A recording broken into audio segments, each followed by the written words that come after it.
안녕하세요. 카이스트에서 면역학을 가르치고 연구하는 신의철입니다. 오늘은 굉장히 흥미로운 주제에 대해서 말씀을 드리려고 합니다. 일단 제목을 말씀드리면요. 한마디로 얘기해서 누구나 경험은 있다. 이런 제목으로 말씀드릴 수 있을 것 같습니다. 경험? 무슨 경험을 얘기하는 거지? 라고 하실 텐데요. 제가 이제 면역학자니까 누구나 경험은 있다 한다면 그 경험이 뭐겠습니까? 감염의 경험이겠죠. 자, 이제 이게 무슨 뜻인지 이제 슬라이드를 오늘 좀 준비를 해왔는데 이것도 보면서 말씀을 드리겠습니다. 제가 지난 강의 때부터도 T세포를 굉장히 많이 강조를 합니다. 이유가 있습니다. 면역계에서 T세포가 중요하기도 합니다만 실제로 또 제가 또 T세포를 연구하는 면역학자거든요. 아무래도 자기 전공을 좀 더 강조하는 건데 모든 학자들의 기본이기 때문에 제가 그 T세포를 많이 강조를 하긴 하는데요. T세포를 잠깐 제가 복습을 하고 넘어가면은요.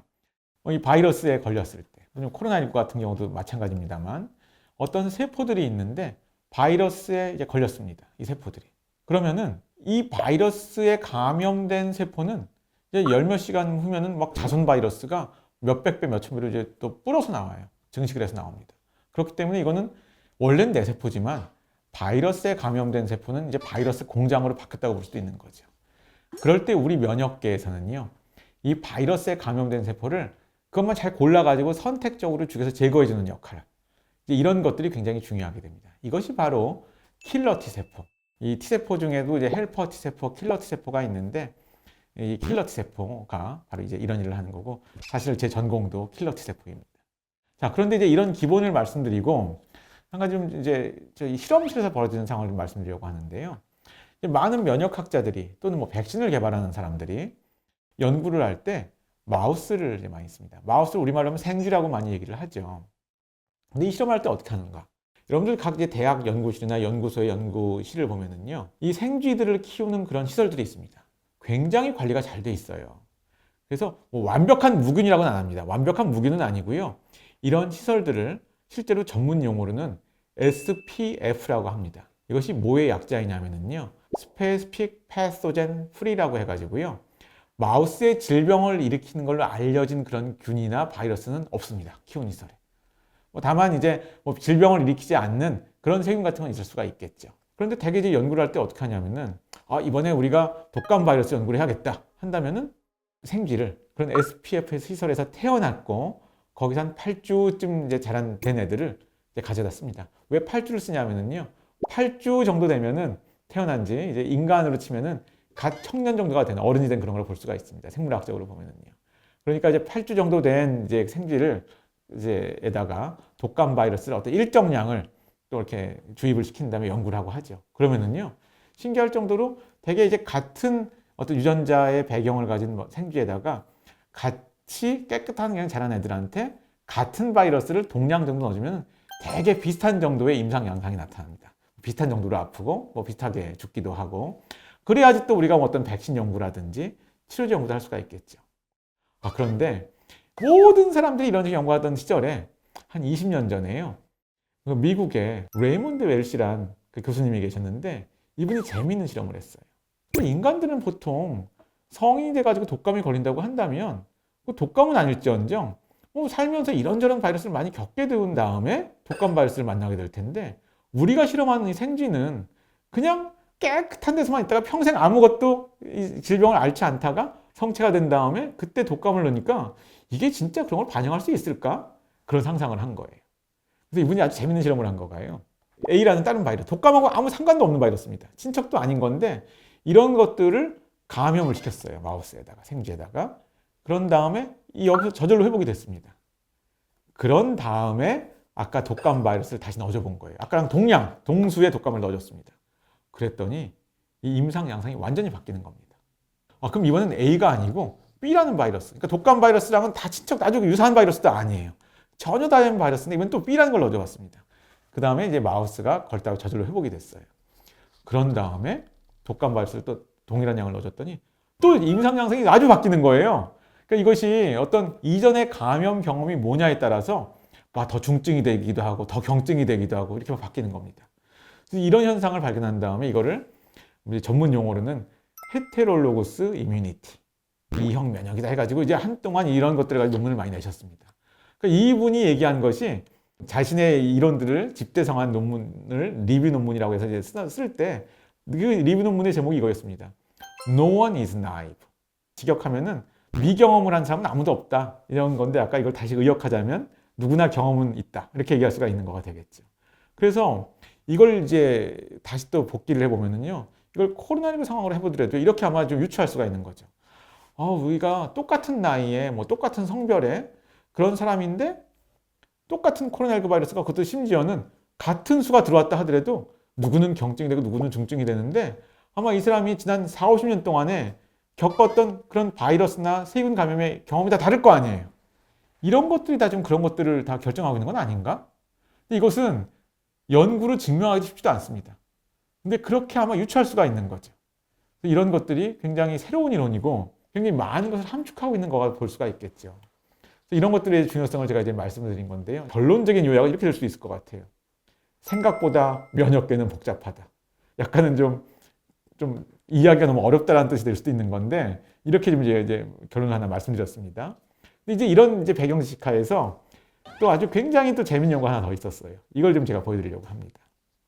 이 연구는 그 미네소타 대학에 있는 데이빗 마저퍼스트라는 제 친구입니다. 근데 이 친구가 몇 년 전에 네이처에다가 논문을 냈는데 너무 재밌는 논문을 냈어요. 여기 보여드리는 이 그림이 그 사람의 논문을 보여드리는 요약이 되겠는데요. 처음에 그냥 이제 성인과 사람에서요. 그다음에 신생아에서 가장 이제 신생아에 태어나자마자의 피를 이제 반영할 수 있는 거는 제대혈이라고 하는 건데 탯줄에 있는 피가 되겠는데 이런 것들을 이제 가지고 조사를 해봤습니다. 그랬더니 대부분의 성인들은 이전에 감염의 경험들이 많을 거 아니에요. 그러니까 기억 T세포, 가지가지 세균이나 바이러스를 경험한 기억 세포가 많이 있습니다. 그런데 신생아의 탯줄에서 얻은 피해는 기억 세포가 많을까요, 적을까요? 거의 없습니다. 왜냐면 아직 감염 경험이 없으니까요. 이거는 이제 조사를 안 해보더라도 우리가 다 예상할 수가 있는 거였죠. 레버러토리 마우스라고 되어 있는데 이거 아까 말씀드린 SPF 마우스입니다. SPF에서 키운 그 생쥐를 이제 조사해 봤더니 아무리 성체가 됐지만 경험한 게 거의 없어요. 그랬더니 이 면역계는 사실은 이 마우스 입장에서는 성체지만 면역학적으로는 성인이 아니고 신생아랑 유사하더라. 이렇게 얘기를 했습니다. 이 사람이 여기서 끝냈으면은 아까 제가 말씀드린 거랑 좀 유사한 거가 되는 거죠. 근데 이제 여기 사람은 굉장히 엉뚱한 면이 있는 친구거든요. 그래서 이번에는 이제 뭘 했냐면은 생쥐를 야생에서 잡아왔습니다. 야생에서. 쥐덫을 놓고서는 잡아오거나 아니면 애완동물가게에서 파는 생쥐를 사가지고 왔어요. 근데 여기는 SPF 환경이 아니거든요. 그래서 이 생쥐들을 조사해 봤더니 어떨 것 같으세요? 여기는 기억세포가 많습니다. 이것저것 경험을 많이 했을 테니까 실제로 우리 성인처럼 그 정도로 이제 기억세포가 많은 거죠. 여기까지 또 예상할 수가 있는 거죠. 그 다음 실험이 가장 엉뚱한 실험인데요. 그러니까 이제 이 데이빗은 이런 생각을 한 거예요. 그럼 우리가 성인에서 우리가 뭐 바이러스 감염이 되면 어떻게 되나 이런 걸 연구하는 건데 과연 SPF에 있는 마우스를 쓰는 게 좋은 건가? 여기까지만 이제 해석을 하면은요. 그러면 앞으로 연구하더라도요. 이 생쥐를 야생에서 잡아서 씁시다. 이렇게 되는 것 같죠. 근데 그렇게 할 수가 없습니다. 왜냐하면은 지금 우리가 쓴 모든 생쥐들은 유전자 배경이 동일한 걸 쓰고 있거든요. 그러니까 또 그렇게 할 수도 없어요. 그러니까 여기서 아주 이 사람의 엉뚱하면서도 기발한 아이디어가 나타나는데요. SPF에서 자라난 그 유전적으로 동일한 그 마우스를 키운 케이지에다가 애완동물 가게에서 이제 사온 마우스를 한 마리를 넣어줍니다. 한 마리를. 이 친구는 이제 이거를 코하우스드 마우스라고 이름을 붙였어요. 같이 주거를 하게 된 마우스. 그 애완동물 가게에서 사온 그 생쥐에는 세균이나 바이러스가 뭐가 많을 거 아니에요. 그게 그 깨끗한 데서 자라던 마우스한테 전염이 됩니다. 같은 케이지 안에 이제 같은 환경에 밀집된 환경에 섞여 있으니까요. 그렇게 넘어가다 보면은요. 그 깨끗한 데서만 자랐던 그 마우스들은 몇 마리도 죽어나가요. 걸려가지고. 근데 거기에서 다수의 애들이 생존하는데 이 생존한 마우스들을 보니까 기억세포들이 이제 많아졌습니다. 감염 경험을 한 성체가 된 거죠. 그래서 이렇게 해서 이제 유전적으로는 동일한 배경인데 우리가 말하자면 좀 오염된 환경에서 자라가지고 서식을 해가지고 좀 더 성인과 유사해진 이런 마우스를 만들어낸 겁니다. 그래서 이걸 뭐라고 했냐? 별명으로 자기 논문에서 dirty mouse, 지저분한 마우스, 더러운 마우스로 이름을 붙였습니다. 자, 그럼 이게 왜 중요한가?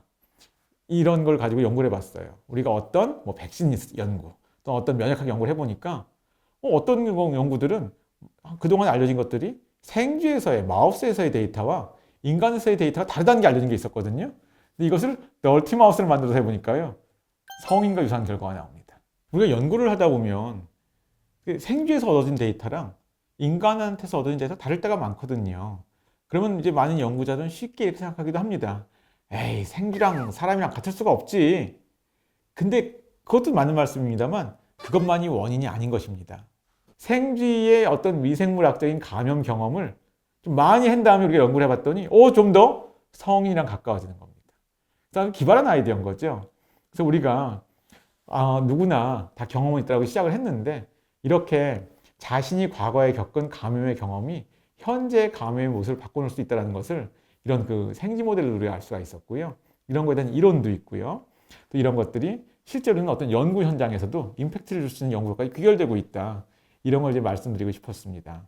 근데 여기까지 말씀드리면 또 한 가지 이런 걸 이제 마지막 좀 더 깊은 지식을 원하는 분들은 이걸 원하실 것 같아요. 교수님, 제가 면역학을 좀 안다고 자부하는데 차라리 뭐 앞선 감염의 경험하고 이번에 감염이 동일한 바이러스이거나 친척 바이러스, 그러니까 뭐 변이 주거나 이건 이해가 되는데 아까 교수님이 자꾸 전혀 다른 바이러스라고 그랬단 말이죠. 근데 이것이 왜 일어나는 거죠? 그것이 바로 제가 오늘 강의에서 맨 처음에 말씀드린 T세포랑 관련이 있습니다. 굉장히 아주 전혀 친척도 아닌 바이러스인데 우연히 하게도 꽤 많은 확률로요. 거기에 동일한 항원을, T세포 항원을 가진 경우가 있습니다. 그럴 때는 그 앞선 그 바이러스의 감염 경험이 T세포 면역을 바꿔놓기 때문에 뒤에 따라오는 그 감염이 전혀 다른 바이러스라고 하더라도 이것이 영향을 줄 수 있는 것들이 바로 이런 T세포의 교차 면역을 통해서 일어난다는 것들이 알려졌었거든요. 그것이 바로 그 20년 전부터 이러한 연구를 처음 이제 주창한 레이먼드 웰시 교수님께서 또 발견한 그런 이론이기도 합니다. 오늘의 결론이 이거일 것 같아요. 우리가 그동안 인류가 면역학 연구를 열심히 해서 많은 발전을 이뤘고 그 덕분에 우리가 백신도 개발하고 하고는 있지만 이 많은 것들이 이 깨끗한 마우스 연구를 통해서 이루어졌거든요. 근데 뭔가 이제는 꽤 많이 발전하고 나니까 이렇게 마우스에서 나온 결과가 인간한테 바로 이렇게 좀 적용이 안 된다는 느낌이 있는데 심지어 이러한 그 감염의 경험 이런 것까지도 인간한테 유사하게 만들어주면은 좀 더 인간한테 유사한 모델이 될 수 있다. 생각보다 면역계는 그리 단순하지만은 않다. 복잡하다. 이런 말씀을 드리면서 오늘 이야기를 마치도록 하겠습니다.